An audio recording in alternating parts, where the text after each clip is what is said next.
Assalamualaikum warahmatullahi wabarakatuh. Iki ngaji santai-santai napa muhasabah.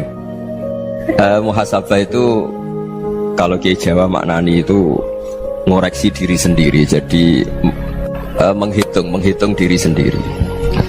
Ini pas bidang yang saya tekuni tadi karena Habib Ahmad yang minta kemarin sama ibu siapa dari Indonesian Power itu. Ibu Lia, saya turutin sekaligus saya sambil belajar terus tentang muhasabah. Dalam konteks Indonesia, muhasabah itu sudah jadi perilaku ya. Karena dulu orang tua saya, guru-guru saya kalau ngandani itu, bayangkan kalau kamu jadi dia. Jadi misalnya kita mentang-mentang atasan, otoriter sama bawahan, bayangkan kalau kamu jadi yang bawahan itu kayak apa? Laukun tamakanah, kalau orang Arab bilang, bayangkan kalau kamu di posisi dia. Makanya guyonannya orang-orang Indonesia itu kan orang ngaramkan judi gitu, bareng dikasih tahu, tapi yang menang anak jenengan, alhamdulillah. Ternyata ngaramkan itu karena ada anaknya, kalau anaknya yang menang ya seneng. Meskipun itu guyonan, tapi saya punya padanan itu dalam kitab hikam.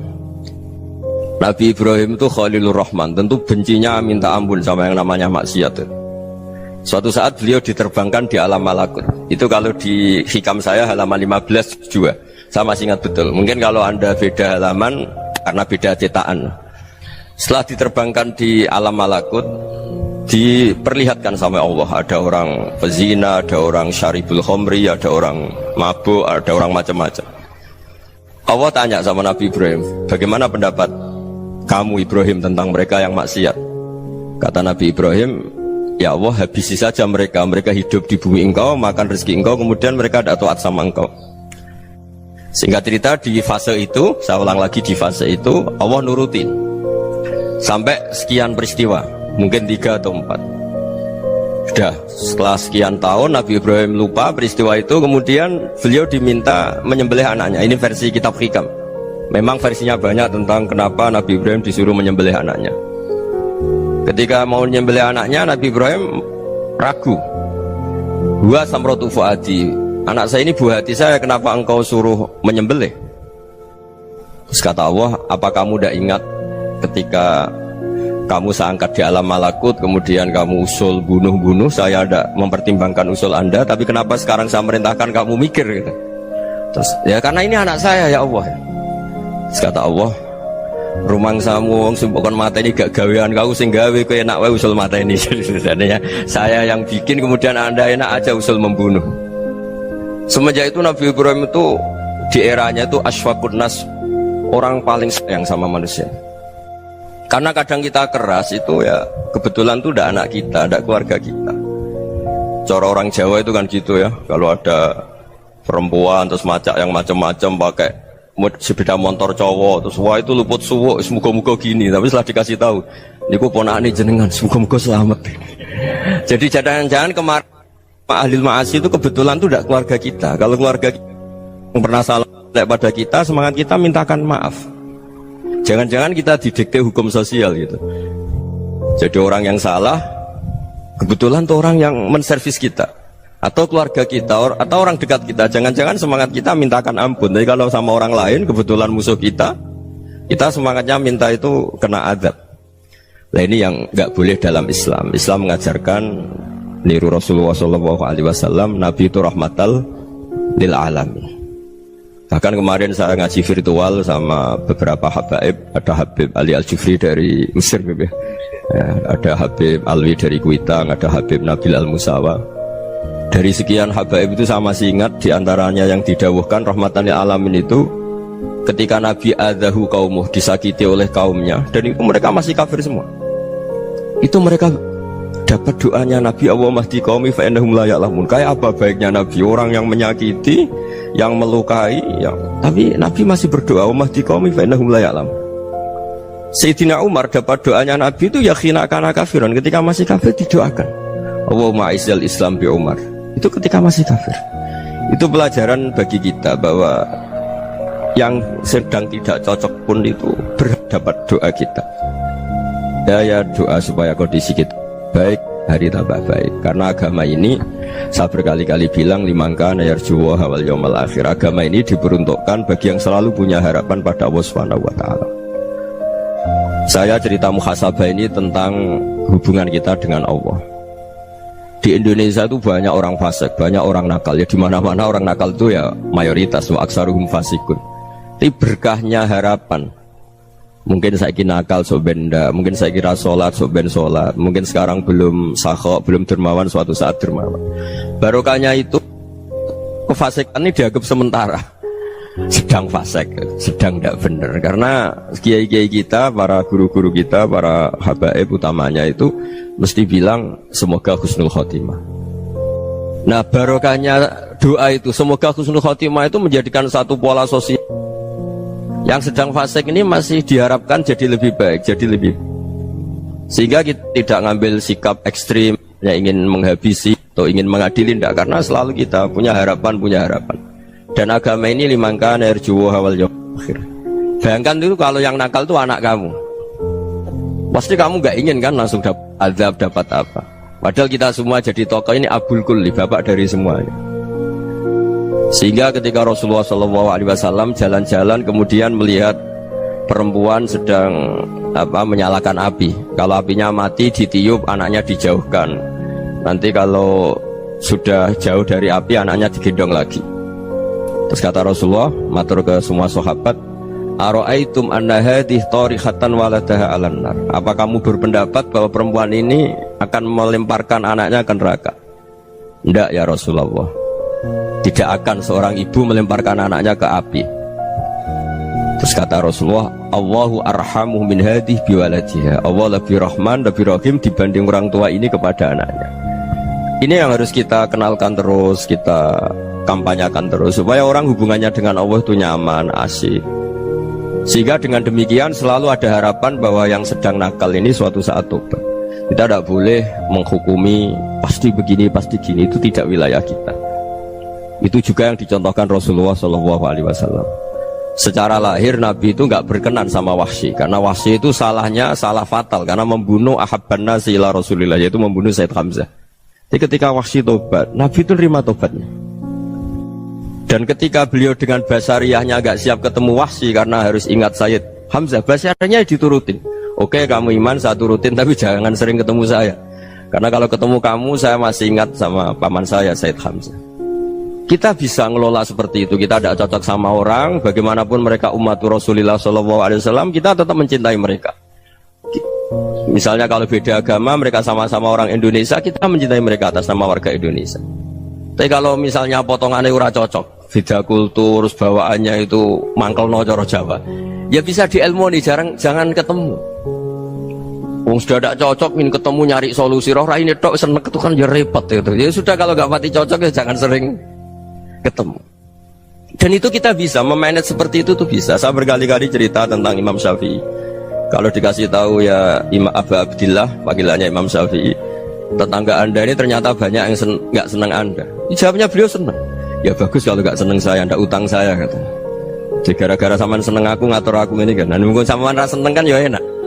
Jadi hidup itu dianggap happy. Kalau seneng ya teman silaturahim, kalau nggak seneng ya nggak bakal utang gitu. Baru kayak seneng itu nggak ganggu gitu. Jadi dulu itu orang bisa ngelola seneng tidak seneng itu bisa, karena ada kearifan hubungan dengan Allah Subhanahu wa ta'ala. Hidupnya selesai karena masyghul bi dzikrillah, mereka sibuk dengan Allah. Makanya kata ulama-ulama tasawuf, kamu jangan melihat manusia perilakunya, tapi kamu juga harus ingat yang gerakkan semua itu Allah Subhanahu wa ta'ala. Dengan demikian kita farah, kita senang. Makanya Nabi kalau ngutus Anas bin Malik kemudian nggak kesampaian yang diinginkan karena Anas main, ketika garwa-garwani Nabi agak tersinggung, Nabi andaikan Allah menghendaki yang saya inginkan kesampaian, pasti itu kesampaian. Jadi dianggap kegagalan Anas gak manggil yang dituju Nabi itu ya kersane Allah, ya enteng saja. Sayyidina Ali lebih parah lagi yang dialamin. Itu dalam beliau kalau dipanggil itu gak cepet-cepet ke sana. Ketika ditanya, kenapa kamu tak panggil gak cepet ke saya? Amin tu ukubatak, karena aku tahu kau orang baik. Orang baik itu pemaaf. Jadi makanya orang-orang soleh dulu itu bodoh itu. Makanya sekarang kalau ada orang bodoh itu mesti dibidik orang soleh. Kalau orang-orang soleh itu kakean husnudzon akhirnya sering dibodohin. Abdullah bin Umar itu masyhur itu. Kalau ada budaknya sering sholat, sergap sholat itu dimerdekakan. Akhirnya nggak sholat pun pura-pura sholat. Akhirnya juga dimerdekakan. Ketika ditanya, kenapa engkau merdekakan? Padahal mereka sholatnya menipu engkau, kata pembisik-pembisik itu. Man khoda'ana lillah in khoda'na lah. Dia nipu atas nama Allah, berarti saat tertipu juga atas nama Allah. Gak masalah dong, semuanya demi Allah Subhanahu wa ta'ala. Jadi ketika kita ketemu mensifati Allah Ta'ala itu ghafir, Allah pemaaf. Jangan kamu gak fair untuk diri kamu nyifati Allah ghafir, pada orang lain Allah kamu sifati syadidul iqab. Jadi Allah kamu atur, kayak MC tadi ngatur saya. Jadi Allah itu apa? Kalau pada saya ghafir, kalau pada musuh saya syadidul iqab. Itu tidak fair. Kalau Anda punya harapan kepada Allah karena Allah Rahman Rahim, Allah ghafir, sebenarnya Allah pada musuh kita ya bisa saja Allah ghafir, bisa saja Allah Rahman Rahim. Sehingga kita melihat orang lain yang kita tidak cocok itu ya enteng saja.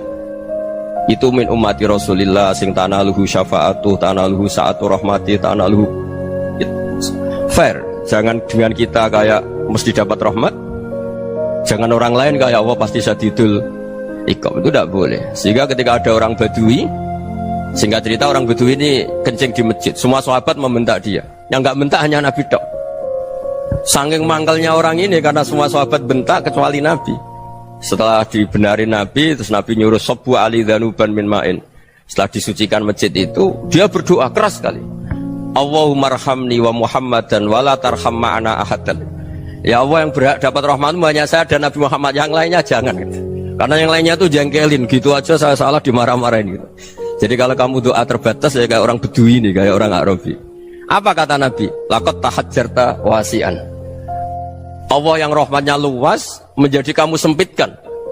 Karena kamu mau atur Allah hanya rahman pada Indonesian Power, pada NU, pada kita, yang orang lain gak perlu dapat. Itu kan kasihan Islam, karena Islam terus gak dimiliki semua orang.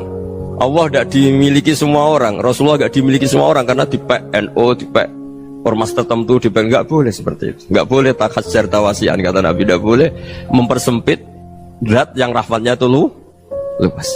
Ini semoga etika ini kita pakai di Indonesia. Yang sedang fase kita harapkan lebih baik, yang sedang nggak dapat hidayah kita doakan dapat apa? Hidayah.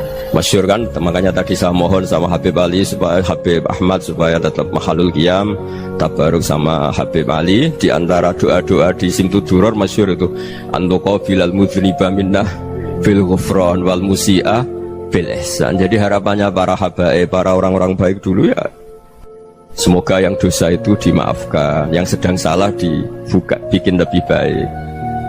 Nabi itu tugasnya juga gitu, wastaghfir li dzambika walil mu'minina wal mu'minat. Nabi itu tugasnya juga memintakan ampun yang sedang salah.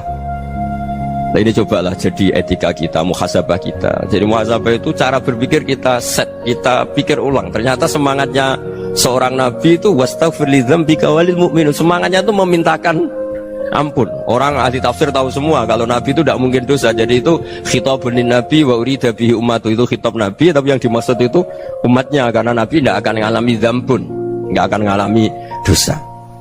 Sekarang enggak, kadang-kadang kita ini kalau orang lain salah itu semangat. Kalau di perusahaan ada teman salah, apalagi pimpinan salah itu seneng, barokahnya salah bisa ganti kan gitu.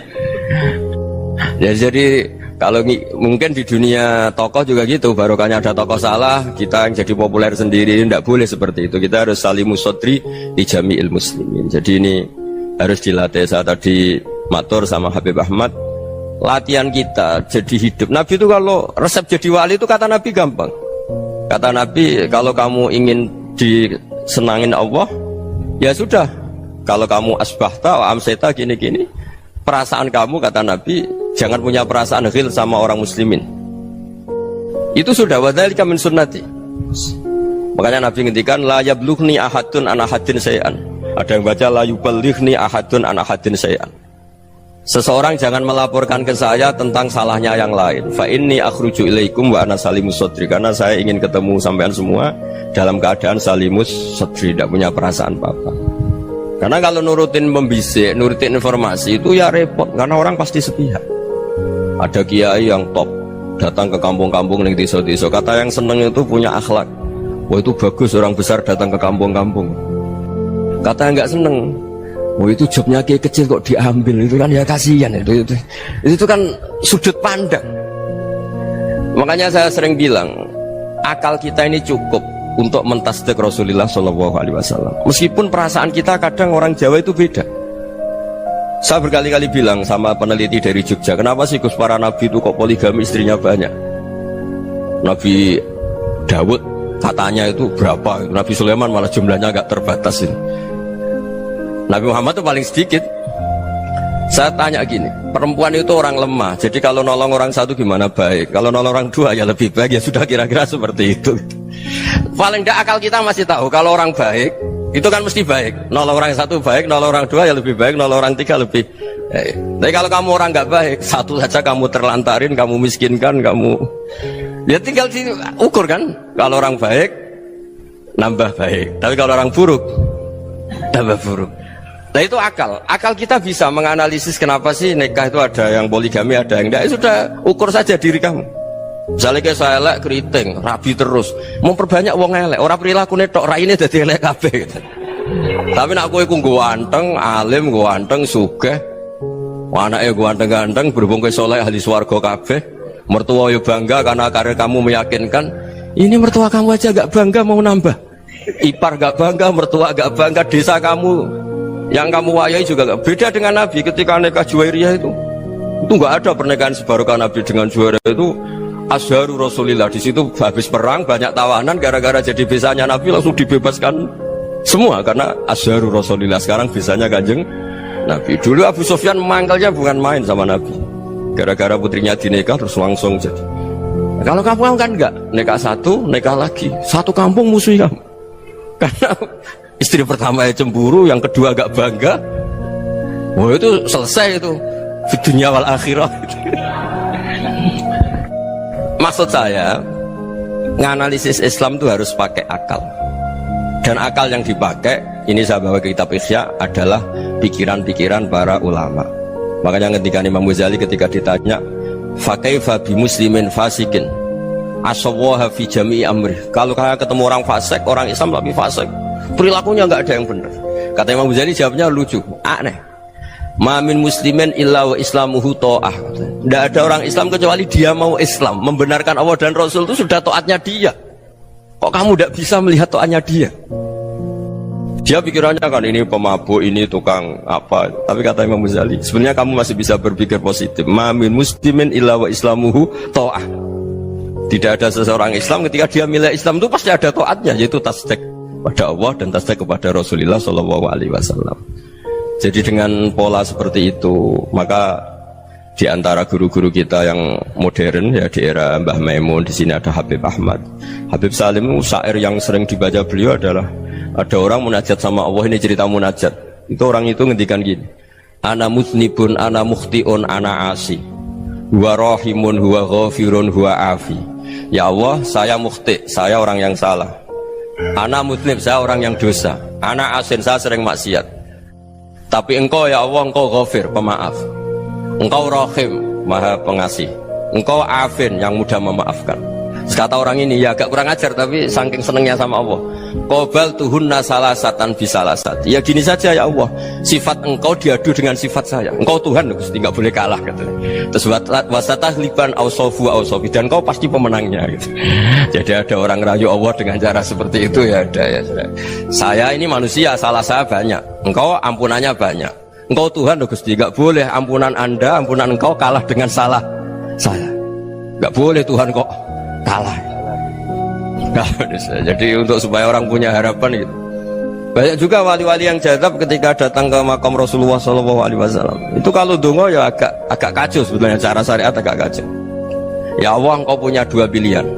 Jika engkau menjadikan saya soleh, surah habibuk, yang senang kekasihmu, yaitu Rasulullah SAW. Tapi jika engkau menjadikan saya fasik, surah adubuk, yang senang itu setan. Monggo jenengan mau menyenangkan kekasih jenengan, mau menyenangkan musuh jenengan, monggo jenengan bebas kok memilih. Mestinya Allah ya senang menyenangkan kekasihnya. Jadi ya, intinya Allah dipaksa untuk menjadikan dia orang soleh gitu. Jadi kayak kemarin itu Pak Bu siapa yang kesini itu, kuliah ke sini itu sama Habib Ahmad. Saya pertama nggak mau, lama-lama Habib Ahmad. Ini gimana Gus? Orang taunya saya dekat jenengan, kalau nggak kasil saya malu. Waduh, ini kayak doanya wali yang tadi. Nggak punya pilihan, nggak ada pilihan. Jadi saya mohon muhasabah itu dimulai cara berpikir. Makanya di sini sebetulnya tag ini supaya dapat barokahnya Ihya. Ini kitab yang disenangi para habaib, para ulama. Sebetulnya tag di muhasabah itu redaksinya gini ya, yang lengkap. Hasibu anfusakum qabla an tuhasabu wa zinuha qabla an tuzanu wa tahayya'u lil ardil akbar. Jadi ada kata wazinu, jadi ukur. Perilaku Anda ini diukur, ditakar. Misalnya kita sebagai suami kan ya punya hal-hal yang kita tidak ideal. Corong Jawa mesti pesek, cara rezeki ya pas-pasan. Dan kita juga kalau makanya agak boleh tanya istri begini, apa saat cinta pertama Anda? Pasti ada kecewa. Orang jadi istri hanya korban terakhir itu. Sudah. Karena orang kalau ngelamar kemana-mana gak jadi istri itu pasti korban terakhir itu. Jarang istri pilihan pertama, jarang. Ayo semua yang nikah. Rata-rata itu pilihan Anda pertama Pak, dari sekian ditolak di mana-mana terus. Ya perempuan terakhir. Kamu juga korban terakhir gitu. Itu wali-wali dulu kalau ngandani kita itu sederhana. Antal ini masyhur diceritakan Habib Zain bin Semit dalam kitab Al-Manhajus Sawi. Antalam tajid min nafsika kullama turid. Fa kaifa turidu min ghairika kullama turid. Kamu yang ingin ideal saja kamu tidak menemukan pada diri kamu untuk menjadi ideal. Kamu kan ingin ganteng, ingin punya uang banyak, ingin perilaku Anda sempurna. Anda saja yang punya keinginan tidak bisa mewujudkan keinginan Anda sendiri. Fa kaifa turidu min ghairika ma turid. Jadi antalam tajid min nafsika kullama turid. Fa kaifa turidu min ghairika kullama turid. Kamu yang punya keinginan saja. Misalnya saya ingin punya uang banyak, perilaku saya selalu benar, gak pernah salah. Loh, saya yang ingin saja dengan diri saya gak bisa untuk benar terus. Kok kamu berharap orang lain selalu benar? Jadi antalam tajid ya sama. Kalau kamu menuntut istri kamu itu ramah, neriman, apa kamu neriman sama wajah istri Anda gitu? Engkau ya pola neng dindi jajaki sana jajaki sini, kamu sendiri tidak tahu apa. Jadi itu nasihat yang luar biasa. Antalam tajid min nafsika kullama turid, fa kaifa turidu min ghairika kullama turid. Kamu mau menghormati semua orang? Tidak mau kan? Kemudian Anda berharap semua orang menghormati kamu. Kamu tidak ingin kan orang lain semua menghujat kamu. Sementara kamu enak aja menghujat orang lain. Makanya Rasulullah SAW luar biasa ketika bikin kaidah sosial. Apa la yu'minu ahadukum hatta yuhibba li akhihi ma yuhibbu li nafsi. Jadi kalau ukuran iman itu sederhana. Kalau sesuatu itu baik, nyaman bagi Anda ya bayangkan itu pada teman Anda. Misalnya Anda bangun tidur sudah acak-acakan, gak punya uang, utang jatuh tempo, kan gak ingin ketemu orang. Ya kamu jangan bertamu ke jenis ini karena kalau dengan kamu yang alami juga gak siap ketemu orang. Makanya ada Habib Alim itu dilapuri sama seseorang. Beb, dulu teman saya itu ketika saya kaya itu sering main ke saya. Setelah saya miskin, mereka tidak main ke saya. Kata Habib itu bagus, sunnah Allah begitu itu bagus. Coba kalau kamu dulu kaya, teman kamu main kan kamu gaya. Di rumah ada makanan, bisa hormat tamu. Setelah kamu miskin jadi buruh manol di pasar atau buruh bikin boto, teman kamu datang, malu enggak kamu? Mendingan enggak datang gitu. Akhirnya baru, oh ya alhamdulillah kalau gitu. Loh iya kan dulu teman kita datang, kita ada Alphard, istri cantik, rumah bagus. Lah kita miskin, buruhnya orang pas dibentak-bentak, teman kamu udah datang. Milih datang kamu enggak kalau setelah kamu jatuh? Enggak kan? Jadi barokahnya ilmu itu terus. Ya, tapi kadang-kadang orang tuh, wah setelah saya miskin teman-teman enggak kasih kesini. Ya kalau kamu sudah jatuh, teman-teman kamu situ jadi tontonan. Ya mulai sekarang cara berpikir itu dirubah. Dulu yang namanya kiai itu kalau diundang orang itu ya agak-agak senang. Semenjak saya itu agak rubah. Mengundang kiai, ngatur kiai itu tak haram-haramkan ya ada lumayan lah sekarang itu sudah mulai agak beretika. Dulu itu ngundang tuh tanggalnya ditentukan, jamnya ditentukan, enggak mikir apa kiai saat itu nganggur, enggak. Punya wadifah, enggak. Dia milih tanggal yang dia nganggur, enggak mikir pas itu kiainya nganggur apa, enggak. Ya saya hanya cerita aja, kamu tersinggung ya monggo, boten ya monggo itu kan. Jadi saya mohon supaya tadi saya juga matur ke Habib Ahmad. Jadi untuk orang merasa ikut sunnah Rasul itu gampang sekali kata Sayyid Muhammad. Dulu Nabi berpakaian ala daerahnya. Kalau mikot ya pakai mikotu baladi. Karena Nabi orang Medina dan beliau berdomisili di Medina, ya misalnya mikotnya dari Bir Ali misalnya. Tapi kalau Anda orang kawasan Tanim mau umrah ya dari Tanim. Misalnya kawasan Jirona ya dari Jirona. Artinya apa? Kamu ngambil mikot karena Nabi mikot misalnya dari Bir Ali, bukan berarti kamu harus seperti Nabi di Bir Ali. Kamu orang Mekah, misalnya kamu orang Tanim, orang ya harus dari mikot itu apa? Baladi. Sama, makanya di fikih-fikih itu kalau tahnik anak, Nabi orang Arab, halawiyatnya kurma ya kurma. Kalau orang Jawa sedegan, semua podo-podo. Ya podo-podo manis. Jadi ini tabaruk sama Sayyid Muhammad, ini ada murid beliau Habib Ahmad, saya baca supaya orang itu merasa ikut Nabi itu gampang sekali. Ini saya baca di halaman tadi disaksikan Habib Ahmad 433 di kitab apa begini? Manhajus Salaf fi Fahmin Nusus. Itu kata Sayyid Muhammad, wa kanat sunnatu Rasulillah annahu yat'amu ma yajiduhu fi ardi wa yalbasu ma yajidu wa yarkabu ma yajidu mimma abahu Allah ta'ala. Faman istamala ma yajidu fi ardi fa huwa al-muttabi' lis-sunnah. Kama annahu hajjal baita min madinati. Faman hajjal baita min madinati nafsihi fa huwa al-muttabi' lis-sunnah wa illam takun hadhil madinatu tilka. Jadi intinya misalnya Nabi dulu itu ngasih sedekah kepada fakir miskin ya pakai dinar, dirham. Ya kalau orang misalnya sedekah pakai rupiah ya sudah ikut sunnah Nabi. Jangan lu Nabi pakai dinar loh, kamu kok pakai rupiah. Dulu dinarnya Nabi udah ada tulisannya Bank Indonesia, kamu ada tulisannya Bank. Ya tidak ada seperti itu. Ya jadi misalnya Nabi sedekah pakai tamar atau pakai al-aqid, ya kita pakai beras, pakai apa. Supaya orang tuh bahwa Rasulullah itu milik kafatal linnas, milik semuanya. Sehingga merasa ikut sunnah Nabi itu ya semuanya. Makanya dulu Mbah Mun kalau motivasi saya supaya bombong, kalau orang Jawa bilang bombong. Wong Jawa mesti ono wong alim. Beliau menyontohkan Mas itu Mbah Fadol, Senori, Mbah Ihsan Jambes. Itu bisa ngarang-ngarang kitab luar biasa. Padahal beliau bukan orang Arab. Imam Sibawai itu orang Persia, Imam Ghazali orang Tus itu juga ikut Persia. Kata Mbah Mun, wong sing ora Arab lah mesti untuk jatah alim kata beliau. Karena Nabi itu diutus kafatal linnas. Nanti kalau orang yang alim itu Arab tok, berarti tidak ada perwakilan dari Afrika, dari Asia Tenggara, dari mana-mana. Makanya karena Nabi statusnya itu kafatal linnas. Jadi kita harus bangga sebagai Muslim, sebagai orang Indonesia karena misalnya Wali Kutub dulu terkenalnya hanya ada di Yaman, di mana. Ternyata pernah ada juga di Indonesia dan seperti Habib Abu Bakar Segaf Gresik. Jadi ya artinya kan tetap orang Indonesia meskipun beliau zuriyah Rasul kan ya sudah orang apa? Orang Indonesia. Zuriyahnya Habib Ali Simtuduror sekarang di Solo. Jadi Indonesia juga dapat alawin banyak dari Sadatin al-Alawin juga banyak. Jadi saya mohon barokahnya ngaji seperti ini. Melihat orang lain tuh gampang, bayangkan tuh kalau anak kamu. Makanya Nabi nanti kalau nggak percaya lihat di Hikam nomor 15 di kitab saya itu. Di situ dijelaskan oleh Hikam, jangan-jangan semangat Anda pada orang yang maksiat, pada orang yang keliru supaya dihukum itu karena kebetulan itu udah anak Anda, itu udah keluarga Anda. Coba kalau itu keluarga Anda. Makanya kalau saya guyonan di Jogja itu ada pembantu mecahkan piring terus dimarahi majikannya, saya mesti guyon gitu, pasti itu pembantunya tidak cantik. Kok bisa Gus? Andai kan cantik dan kamu senang mecahno piring satu, piring sewu ra iso ngamuk. Ternyata ngamuknya tuh karena mecahkan piring apa karena plus tidak cantik? Coba jawab para lelaki nih. Kamu marah sama orang maksiat tuh karena maksiat karena plus itu udah anak Anda. Bayangkan kalau itu anak Anda. Itu hebatnya Rasulullah SAW. Karena kita yang salah pun kadung umatnya, Nabi tetap ngasih fasilitas syafaati li ahlil kabair min ummati. Kayak apa baiknya Nabi? Nggak ikut maksiat tapi ikut fasilitasi ngasih syafaat.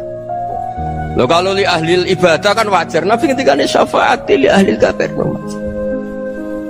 Ya karena tadi logika yang dibangun Rasulullah itu logika yang luar biasa. Kita semangat orang lain kena hukuman itu karena kita tidak punya rofah, tidak punya rohmah. Coba kalau Rasulullah yang bil mukminina raufur Rahim. Semangatnya itu mendoakan supaya tobat, mendoakan diampuni. Dan itu juga yang diperintahkan oleh Allah Subhanahu wa taala, wastaghfir li dzambika walil mu'minina wal mu'minat. Ya semoga barokahnya ngaji ini, barokahnya Habib Ahmad, barokahnya Maulid Simtud Duror, barokahnya semua kitab Madaih, Tiba Berjanji semuanya, barokahnya Ikhya, barokahnya Said Muhammad, barokahnya guru kita semua, Mbah Maimun, bapak saya. Kita ini ngikuti manhaj, ya, ngikuti apa? Manhaj. Saya sering didhawuhi Mbah Mun, kenapa ihdinas siratal mustaqim bukan siratoka, bukan jalan engkau ya Allah? Karena Allah itu nggak bisa kamu tiru. Allah itu tidak tidur, tidak makan, tidak kesel, tidak capek. Yang bisa ditiru itu siratal ladzina an'amta alaihim. Yang bisa ditiru manusia ya niru manusia. Karena Allah itu tidak bisa ditiru. Makanya ihdinas siratal mustaqim siratal ladzina. Dan niru siapa? Niru guru-guru kita. Termasuk niru cara pandang. Jadi misalnya ada orang awam di rumah itu hanya delok reng, delok tikus liwat, itu kan kayak nganggur. Kok ora tahajud malah mendelok reng. Melihatnya jangan gitu. Huwa tarokal ma'asiyah. Dia di rumahnya tidak dugem, tidak kemana-mana. Dia berarti malam itu tarkul ma'asi. Tidak nyopet, tidak garong, tidak ke tempat maksiat. Susahnya apa sih husnudzon? Jadi jangan lihat huwa tarkut tahajud, huwa tarokat tahajud, wa taroka qiyamal lail. Oke ya, namanya orang begitu ya tidak tahajud, tidak qiyamul lail. Tapi susahnya apa sih kamu bilang huwa tarokal ma'asiyah? Dia juga meninggalkan maksiat, dan tarkul maksiat itu ibadah. Supaya orang tuh gampang lah husnudzon sama orang muslim. Ini orang mukmin, orang yang luar biasa. Di mata Allah itu orang yang luar biasa. Kayak tadi Imam Ghazali, kalau saya ketemu orang muslim kemudian dia tidak pernah baik, gimana? Kata Imam Ghazali, ma min muslimin illa wa islamuhu ta'ah. Tidak ada orang Islam ketika dia mentasdihkan Allah dan Rasulullah, berarti dia juga punya taat. Ya ini latihan saja, sing iso nglakoni Habib Ahmad kula namung cerita mawon. Kula cerita secara akademik, saya punya kitab, saya baca, dan alhamdulillah kita paham barokahnya para guru, dan supaya terbiasalah. Sebaik-baiknya ibadah husnudzoni billah wa husnudzoni bil mu'min. Soal tidak cocok ya diilmoni tadi ya, namanya nggak cocok ya jangan sering ketemu. Seperti Rasulullah SAW, beliau karena sangat mencintai Said Hamzah, ketemu orang yang pernah begitu sama Said Hamzah, ya beliau secara basyariah tidak siap. Tapi beliau secara cara bahasa sekarang, secara profesional, kalau beliau seorang nabi dan harus menerima tobatnya siapapun ya diterima. Saya meskipun dengan AB gak cocok karena dia begini-begini sama saya, tapi saya ingat dia sholat, dia baca sholawat, dia mencintai Rasulullah, ya kita hormat. Ya soal gak cocok ya di manage tadi ya, zurhiban tasdadhuban. Kalau gak pati cocok ya jangan sering ketemu, bawaannya enak nanti. jadi ya semuanya itu diilmoni lah. Makanya ngendikane Ma'ruf Al-Qurhi, ada yang baca Al-Kharki, mangqala fil yaumi salasa marrat wa marham ummata Muhammad kutiba minal abdal. Karena semangat mencintai siapapun satu hari sering baca marham ummata Muhammad wa ma asli ummata Muhammad wa ma tajawaz an ummati Muhammad, itu mesti kutiba minal abdal. Dia pasti termasuk wali abdal. Maksudnya semangat mencintai ya dilatih lah. Misalnya Indonesia Power atau PLN, andai kan tidak ada PLN itu kayak apa? Orang nggak bisa ngaji, tidak bisa aktivitas. Ya barokahnya ada PLN, barokahnya jasanya. Kita sadar, tidak semua kebaikan kita ini memenuhi keinginan orang banyak. Gitu. Orang banyak ingin listrik, ingin saluran apa, dan itu kadang yang mewujudkan orang lain atau kelompok lain. Ya karena itu manfaat ke orang lain ya kita doakan. Karena khairunas anfa'uhum linnas. Sehingga kita terbiasalah ngakui orang lain. Seperti semangatnya Rasulullah SAW, semuanya itu didoakan, semuanya diinginkan kebaikannya. Bahkan Nabi gak putus asa sampai di akhirat. Ketika Nabi lain sudah putus asa karena sudah akhirat, sampai dimintai syafaat semuanya bilang nafsi, nafsi. Karena merasa semuanya gak punya nyali di depan Allah, karena ini sudah akhirat, sudah finish. Tapi apa Rasulullah? Analah, ya sudah saya sanggup mensyafaati kalian. Terus kata Nabi, fa'atiyal arsya, saya mendatangi aras, fa'akhirru lahu sajidan, saya sujud, wa ahmaduhu bima hamida allamaniha rabbi. Kemudian saya tetap muji Allah dengan pujian yang terus menerus.